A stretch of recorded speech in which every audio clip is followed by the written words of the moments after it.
एक आदमी, एक सूटकेस और सिर्फ एक चिट्ठी जिसने अमेरिका की हवाई सुरक्षा की नींव हिला दी। उसने ना कोई हथियार चलाया, ना कोई मास्क पहना, लेकिन उसके शांत चेहरे के पीछे छिपा था एक ऐसा प्लान जिसे कि एफबीआई आज तक नहीं सुलझा पाई। आखिर कौन था ये शख्स? क्या वो अब भी जिंदा है या फिर उस रात आसमान उसको निगल गया?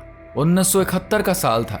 थैंक्सगिविंग से ठीक एक दिन पहले जब एक नॉर्मल सी फ्लाइट पर सवार एक शख्स अमेरिका की सबसे बड़ी अनसुलझी पहेली बन गया। उसका नाम था डीबी कूपर।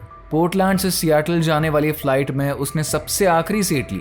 सूट पहना था, हाथ में एक ब्रीफकेस था और उसने शांति से एक ड्रिंक ऑर्डर करी। सब कुछ नॉर्मली लग रहा था, लेकिन तभी उसने एयर होस्टेस फ्लोरेंस को एक चिट्ठी पकड़ा दी। पहले तो फ्लोरेंस ने सोचा कि शायद ये एक फ्लर्टिंग नोट होगा, लेकिन जैसे ही उसने पढ़ा उसके होश उड़ गए। मेरे पास बम है, आकर मेरे पास बैठो। जब फ्लोरेंस उसके पास बैठी, कूपर ने अपना ब्रीफकेस खोला जिसमें कि 8 डायनामाइट स्टिक्स और एक डेटोनेटर साफ दिख रहे थे। अब खेल शुरू हो चुका था।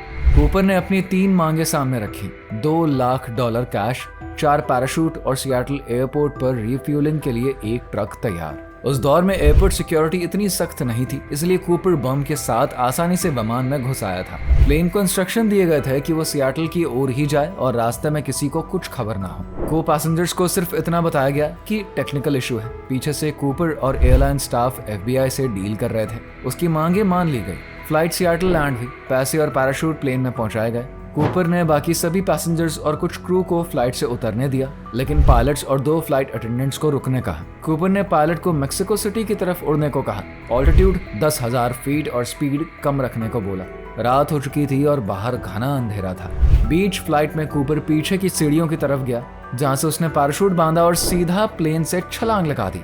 वहीं आखिरी बार फ्लाइट अटेंडेंट टीना ने उसको देखा था। जब प्लेन रेनो में लैंड हुआ, कूपर मिसिंग था। सारा प्लेन छान मारा गया, लेकिन ना कूपर मिला, ना बम और ना ही पैसे। एफबीआई ने तुरंत सर्च टीम बुला के खोजबीन शुरू करी, लेकिन उन्हें सिर्फ कूपर की टाई और एक पैराशूट मिला जो कि वो पीछे छोड़ गया था, लेकिन बाकी का कुछ भी नहीं मिला। अगले 9 साल तक कोई सुराग नहीं मिला, जब तक एक बच्चा टीना बार नाम के बीच पर खेलते हुए $20 के 3 बंडल नहीं ढूंढा। कुल $5,800 सीरियल नंबर से पुष्टि हुई कि ये वही पैसे थे जो कि कूपर ने चुराए थे, लेकिन ये पैसे ड्रॉप लोकेशन से 27 किलोमीटर दूर थे, ऐसी जगह जहां पर नदी भी गलत दिशा में बहती थी। एफबीआई पूरी कोशिशों के बाद भी कूपर का कोई सुराग नहीं ढूंढ पाया। उनका मानना था कि कूपर या तो बहुत ही ट्रेन्ड मिलिट्री पर्सनल था या फिर कोई प्रोफेशनल जिसे सब कुछ पहले से पता था। कई थ्योरीज बनी। कोई कहता है वो मारा गया, कोई कहता है उसने पहचान बदल ली, लेकिन आज तक उसका नाम, चेहरा और असली पहचान एक रहस्य बनी हुई है। डीबी कूपर, एक नाम जो कि अमेरिका के इतिहास में सबसे ज्यादा परेशान करने वाले अनसुलझे केसेस की पहचान बन चुका है। क्या आपको इस केस के बारे में मालूम था? नीचे कमेंट करिए। साथ ही हमारे channel explore with Puneet Kumar को सब्सक्राइब करना बिल्कुल ना भूलें।